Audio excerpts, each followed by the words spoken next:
చిరంజీవి గారు ఇష్టం అన్నారు. ఏదైనా చిరంజీవి గారు డైలాగ్ ఏమైనా చెప్పగలరా? అంటే యాక్టర్గా కూడా చేశారు కదా, సో మీకు ఏమైనా డైలాగ్ అలా ఏమైనా చెప్పగలరా? సార్ అంటే నాకు చాలా చాలా ఇష్టం కాదు, ప్రాణం యాక్చువల్లీ. అలాగా నాకు చిరంజీవి సార్ డైలాగ్ అంటే కూడా చాలా ఇష్టమే. మీరు అడిగారు కాబట్టి చెప్తాను. ఒకటి అంత పర్ఫెక్షన్ రాకపోవచ్చు, ఒకవేళ ఏమన్నా మిస్టేక్స్ అయితే సారీ. మీరు నాకు తెలిసి పర్ఫెక్ట్ అని చెప్తారా? అంత ఇన్స్పిరేషన్ తీసుకొని అంత ఇష్టం అలా కాదు.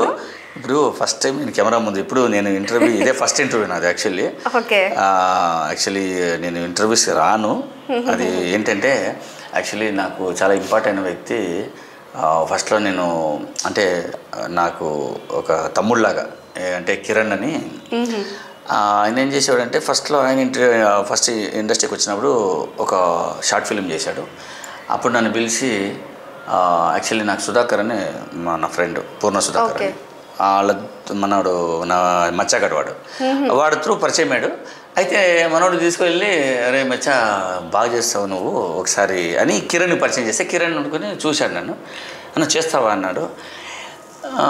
చేస్తాను, యాక్టింగ్ అంటే ఇష్టమే, కానీ చూద్దాము అన్నట్టు. అంటే ఒకసారి చేద్దామన్నా చూద్దామని అంటే చేసిన తర్వాత కిరణ్ చెప్పాడు నాకు, అన్న బాగా చేస్తున్నావు అన్న, నువ్వు చాలా బాగా మంచి పలుకుతున్నాయి, ఎక్స్ప్రెషన్స్ బాగా పలుకుతున్నాయి, కంపల్సరీ మనం చేద్దామన్నా, నువ్వు చేయాలన్నా అని చేశాడు. ఒక డెమో చేశాడు. డెమో అండ్ షార్ట్ ఫిల్మ్ లాగా చేశారు. అందులో నాకు ఒక టీచర్ క్యారెక్టర్ ఇచ్చాడు. అసలు నాకు దానికి సంబంధం లేని క్యారెక్టర్ ఇచ్చాడు. నేను ఏదో విలన్ గాను పెద్ద రెవల్యూషన్ చేద్దామని పోతే మనోడు ఫుల్ సాఫ్ట్ క్యారెక్టర్, బుక్స్ 2 ఇచ్చాడు చేతికి, ఒక బొట్టు పెట్టాడు, స్పెక్స్ పెట్టాడు, సోడా బుట్టి పెట్టాడు ఏంటరా నాకు అనుకుని ఒక బొట్టు పెట్టారు. సరే చేద్దామని చేశాను. కానీ మనోడు చేసేటప్పుడు నాకు తెలీదు, ఏదో చేపిస్తున్నాడు పాపం, మనోడు చెప్పేశాడు చేయాలి. నాది ఒక సిద్ధాంతం, డైరెక్టర్ గారు ఏం చెప్పాలో చేయాలి, డైరెక్టర్ గారు ఏం చెప్తే చేయాలి మనం, అది నా సిద్ధాంతం. సరే ఆయన చెప్పేసి చేసేసా. చేసిన తర్వాత మళ్ళీ డబ్బింగ్ చెప్తారా అన్న అన్నాడు. నేను డబ్బింగ్ చెప్పే టైం లేదు, సరే అప్పుడు బిజీగా ఉన్నాను, వర్క్లో బిజీ ఉన్నా. తర్వాత వేరే వాళ్ళతో డబ్బింగ్ చెప్పి చేశాడు. మళ్ళీ అది వేసిన తర్వాత మళ్ళీ ఎడిటింగ్ అన్ని చేసి నాకు పంపించాడు. పంపించిన తర్వాత చూస్తే మనోడు నన్ను ఒక రకంగా తిప్పాడు. అప్పుడు అనుకున్నావు సెమ్మ టాలెంట్, ఇది మంచి టాలెంటెడ్, సెమ్మ అంటే హైలైట్ టాలెంట్ అని తమిళ. ఓకే అనుకొని ఇంకా అలాగా ఇది ఏ విషయానికి వచ్చానంటే, ఇది కిరణ్ కోసం ముందుకు వచ్చిందంటే ఈ మ్యాటరు. అలాగా నాకు పరిచయం ఏంటి కిరణ్, అందుకే ఇంటర్వ్యూ కోసం చెప్తున్నా. అప్పుడు కిరణ్ అన్నాడు నాతో, అన్న నీతో ఒక ఇంటర్వ్యూ చేసుకోవచ్చు అంటే, నీకోసం అయితే చేస్తానయ్యా, నువ్వు పెద్ద డైరెక్టర్ అవుతావు, ఇప్పుడే చెప్తున్నావు, నువ్వు అవుతావు వస్తావు అని ఆ నమ్మకం మీద నేను కొంతమంది చెప్పా. ఇలాగా అది జరిగింది, ఇది కూడా జరిగిపోతుంది. మీకు చెప్తున్నా, ఇప్పుడు ఇంటర్వ్యూలో చెప్తున్నా, ఒక మంచి డైరెక్టర్ అవుతాడు, పెద్ద డైరెక్టర్ అవుతాడు, మంచి డైరెక్టర్ కావాలి, తర్వాత పెద్ద డైరెక్టర్ అవుతాడు అని ఎందుకు చెప్తున్నానంటే అది లెక్క, అంతే, ఆ లెక్కతో చెప్తున్నా. అవుతాడు. అలాగా ఇచ్చాడు, అయిపోయింది. ఈ మాట ఎందుకు వచ్చిందంటే ఇంటర్వ్యూ ఫస్ట్ టైం కాబట్టి చెప్తున్నాను, నేను అబద్ధం చెప్పట్లేదు.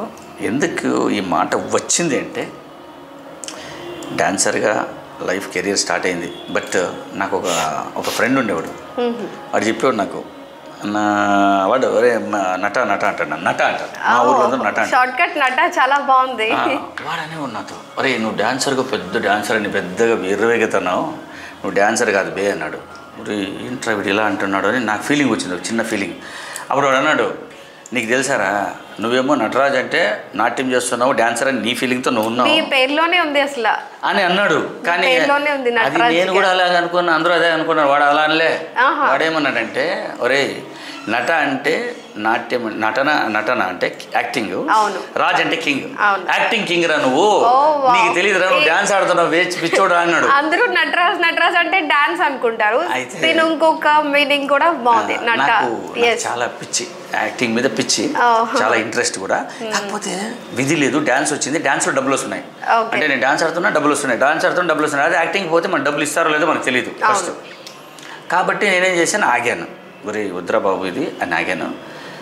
సరే ఇది ఎందుకు మీకు చెప్తున్నానంటే, ఇదంతా మీరు అడిగారు కాబట్టి, చిరంజీవి సార్ డైలాగ్ అడిగారు కాబట్టి, నాకు కొద్దిగా యాక్టింగ్ గురించి కొద్దిగా ఇంట్రెస్ట్ ఉంది కాబట్టి మీకు ఇప్పుడు తెలుస్తుంది. మీరు చిరంజీవి సార్ డైలాగ్ అడిగారు కాబట్టి చెప్తాను. చిరంజీవి గారిది లంకేశ్వరుడు టైంలో ఎలా చెప్పాడు డైలాగ్ అనేది చెప్తాను. అవును, ఏదైనా తప్పు ఉంటే సారీ, క్షమించండి ఆడియన్స్. రేయ్ నీ నెత్తికి పెట్టుకున్నావే టోపీ, అది నేను 100 మందికి నెత్తి మీద టోపీ వేస్తే నీ నెత్తి మీదకి టోపీ వచ్చిందిరా. నువ్వు వేసుకున్నావే షూస్, అది నా కాల్లో ఒక్కడి గొంతు తొక్కితే నీ కాళ్ళకి బూట్లు వచ్చారా.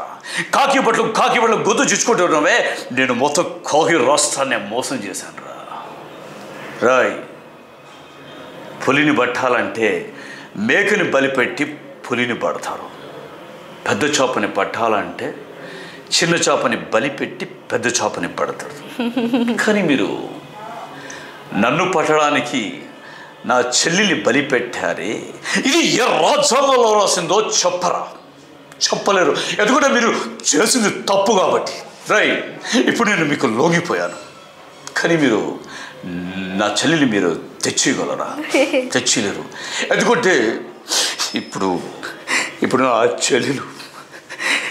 చెల్లెలు లేదు కాబట్టి ఆ బాధ నాకు తప్ప ఎవరికి.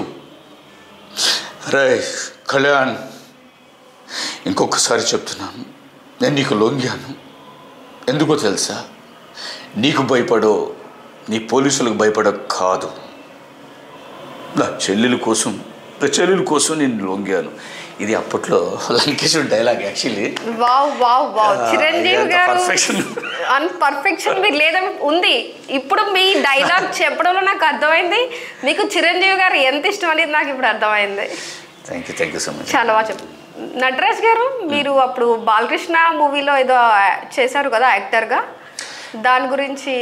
అది యాక్చువల్లీ నేను డాన్సర్గా చేసేటప్పుడు యాక్చువల్లీ ఒక విషయం చెప్పాలి మీకు. రామారావు అన్న అని నాకు ఫ్రెండ్ కాదు, అన్న. యాక్చువల్లీ ఆయన ఫ్రెండ్ కాదు, అన్నే. ఆయన యాక్చువల్లీ అమ్మ సాంగ్స్కి వచ్చేటప్పుడు, చెన్నై నుంచి వచ్చేటప్పుడు నాతో క్లోజ్గా ఉండేటప్పుడు ఆయన అనేవాడు, రే తమ్ముడు మనము ఆర్టిస్ట్గా ట్రై చేద్దాము అని అన్ని ఆఫీసులు తీసుకెళ్ళేవాడు. నా ఫొటోస్ తీసుకొని, ఆయన ఫొటోస్ తీసుకొని మేము వెళ్ళేవాడు. అప్పుడు విజేందర్ వర్మ సినిమా రన్నింగ్లో ఉన్నప్పుడు తీసుకెళ్ళినప్పుడు నా ఫొటోస్ కూడా తీసుకెళ్ళాను. ఇవ్వరా తమ్ముడు అన్నాడు. ఇచ్చాను. డైరెక్టర్ గారు చూసి, ఈ అబ్బాయి బాగానే ఉన్నాడు, లోపలికి రమ్మన్నాడు. చూశాడు. బాబు నువ్వు పాకిస్తాన్ టెర్రరిస్ట్గా చేయాలి. నిజంగా పాకిస్తాన్ టెర్రరిస్ట్ అంటే ఓకే సార్ చేస్తాను. సార్ కాస్ట్యూమ్ ఏమైనా తెచ్చుకోవాలంటే లేదు మేము ఇస్తాము, మీరు వచ్చేయండి అన్నారు. అది రామారావు త్రూ నాకు ఆ క్యారెక్టర్ వచ్చింది. రామారావు అంటే నాకు ఒక ప్రత్యేకమైన అభిమానం. తర్వాత ఆయన నాకు అప్పట్లో నన్ను ఫస్ట్ ఇన్ఛార్జ్గా నేను కావాలంటే ముఖ్యమైన కారకుడు రామారావు అన్న. రామారావు అన్న నేను ఎప్పుడూ మర్చిపోను, ఎప్పుడూ నా మనసులో ఉంటాడు. ఆయన చాలా మంచి వ్యక్తి. అలాగే నాకు ఆ టైంలో ఇన్ఛార్జ్ అనే ఒక పోస్ట్ ఇప్పించిన వ్యక్తి కాబట్టి ఆయన గురించి నేను ఈ ఇంటర్వ్యూ ద్వారా నేను చెప్తున్నాను. చాలా మంచి వ్యక్తి కాబట్టి. తర్వాత ఆయనే నన్ను నోబుల్ మాస్టర్ దగ్గర యాక్చువల్లీ ఫస్ట్ ఇన్ఛార్జ్ చేశాడు. తమ్ముడు నోబుల్ మాస్టర్ దగ్గర నువ్వు చేయరా అని చెప్పి నన్ను ఇన్ఛార్జ్ చేశాడు. అందు గురించే రామారావు టాపిక్ వచ్చింది కాబట్టి నేను రామారావు గురించి చెప్పానమ్మా.